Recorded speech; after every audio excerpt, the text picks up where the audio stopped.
ಸುಳ್ಳು ಹೇಳಿ ಜನರ ದಾರಿ ತಪ್ಪಿಸೋದು ಕಾಂಗ್ರೆಸ್ ಕೆಲಸ. ರಾಹುಲ್ ರೈತರ ಸಾಲ ಮನ್ನಾ ಹೇಳಿಕೆಗೆ ಜೋಶಿ ಈ ರೀತಿ ತಿರುಗೇಟು ಕೊಟ್ಟಿದ್ದಾರೆ. ದೇಶದ ಆರ್ಥಿಕ ವ್ಯವಸ್ಥೆ ಬಗ್ಗೆ ರಾಹುಲ್ ಗಾಂಧಿಗೆ ಜ್ಞಾನ ಇಲ್ಲ, ರಾಹುಲ್ ಗಾಂಧಿಗೆ ಆರ್ಥಿಕ ಜ್ಞಾನ ಅನ್ನೋದೇ ಇಲ್ಲ ಅಂತ ಜೋಶಿ ಕಿಡಿಕಾರಿದ್ದಾರೆ. ಹುಬ್ಬಳ್ಳಿಯಲ್ಲಿ ಕೇಂದ್ರ ಸಚಿವ ಪ್ರಹ್ಲಾದ್ ಜೋಶಿ ರಾಹುಲ್ ಗಾಂಧಿ ಮತ್ತು ಕಾಂಗ್ರೆಸ್ ವಿರುದ್ಧ ವಾಗ್ದಾಳಿ ನಡೆಸಿದ್ದಾರೆ.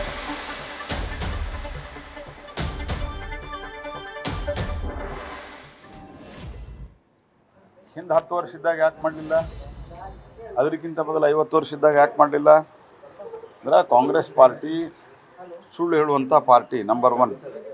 ನಂಬರ್ 2, ಇಲ್ಲಿವರೆಗೆ 75 ವರ್ಷದಾಗ 65 ವರ್ಷ ಕಾಂಗ್ರೆಸ್ ಪಾರ್ಟಿ, 60 ವರ್ಷ ಕಾಂಗ್ರೆಸ್ ಪಾರ್ಟಿ ಇತ್ತು.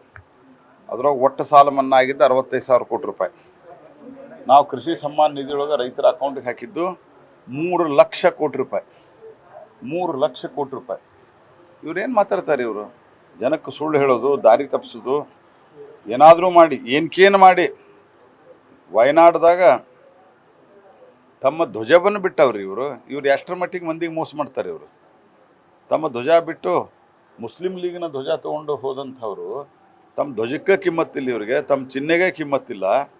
ಇವ್ರು ಏನು ಜನಕ್ಕೆ ಒಳ್ಳೇದು ಮಾಡ್ತಾರೆ ಇವರೆಲ್ಲ ಸುಳ್ಳು ಹೇಳುವಂಥದ್ದು. ಮತ್ತು ಇದೆಲ್ಲ ದೇಶದ ಜನರನ್ನು ನಾವೇನೋ ಮರಳು ಮಾಡ್ತೀವಿ ಅಂತ ತಿಳ್ಕೊಂಡಾರ. ಹೋದ ಸರ್ತಿನೂ ಹೇಳಿದ್ರು 72,000 ರೂಪಾಯಿ ಕೊಡ್ತೀವಿ ನ್ಯಾಯ ಅಂತ. ಜನ ತಿರಸ್ಕಾರ ಮಾಡಿದರು, ನಮಗೆ ಹಿಂದಿದ್ದಕ್ಕಿಂತ ಸೀಟ್ ಜಾಸ್ತಿ ಬಂದು. ಈ ಸರ್ತಿನೂ ಇವರು ಸುಳ್ಳು ಹೇಳ್ತಾರೆ ಅಂತ ಜನಕ್ಕೆ ಗೊತ್ತಿದೆ. ಕೊಡದಿದ್ರೆ ಇಷ್ಟು ವರ್ಷ ಯಾಕೆ ಕೊಡಲಿಲ್ಲ? ಅವ್ರು ಉತ್ತರ ಹೇಳಿ ಅದಕ್ಕೆ. 10 ವರ್ಷದೊಳಗೆ ಒಂದು ಸರ್ತಿ 45,000 ಕೋಟಿ ರೂಪಾಯಿ ಸಾಲ ಮನ್ನಾ ಮಾಡಿದರು UPA ಕಾಲದಾಗ. ಯಾಕೆ ಮಾಡಲಿಲ್ಲ ಅವಾಗ? ಎಲ್ಲ ಸುಳ್ಳು ಹೇಳೋದು. ಮತ್ತು 16 ಲಕ್ಷ ಕೋಟಿ ರೂಪಾಯಿ ಅವರಿಗೆ ರೈಟ್ ಆಫ್ ಮತ್ತು ವೇ ಆಫ್ ಅದ್ರ ಬಗ್ಗೆ ಡಿಫರೆನ್ಸು ಗೊತ್ತಿಲ್ಲ ಅಂತಂದ್ರೆ ರಾಹುಲ್ ಗಾಂಧಿಗೆ ಯಾರೋ ಬರೆದು ಕೊಟ್ಟದ್ದು ಓದ್ತಾರೆ. ರೈಟ್ ಆಫ್ ಅಂತಂದ್ರೆ ಅದಕ್ಕೆ ಕೋರ್ಟ್ನಲ್ಲಿ ಕೇಸ್ಗಳು ನಡೀತಿರ್ತಾವೆ, ವ್ಯಾಜ್ಯಗಳು ನಡೀತಿರ್ತಾವೆ, ವಸೂಲಿ ಪ್ರೊಸೆಸ್ ನಡೀತಿರ್ತದೆ.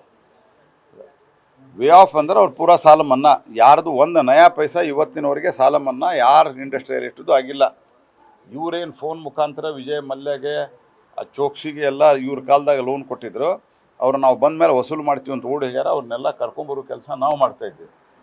ರಾಹುಲ್ ಗಾಂಧಿ ಅತ್ಯಂತ ಒಬ್ಬ ಬೇಜವಾಬ್ದಾರಿ ಮತ್ತು ಯಾವುದೇ ರೀತಿಯಲ್ಲಿ ಸಾರ್ವಜನಿಕ ಜೀವನದಲ್ಲಿ ಅವರಿಗೆ ಸತ್ಯ ಹೇಳಬೇಕನ್ನುವಂಥ ಅರಿವಿಲ್ಲದಂಥ ಒಬ್ಬ ಮನುಷ್ಯ. ನ್ಯೂಸ್ ಫಸ್ಟ್ ನಿರ್ಭೀತಿಯಿಂದ ನಿಮ್ಮ ಪರವಾಗಿ.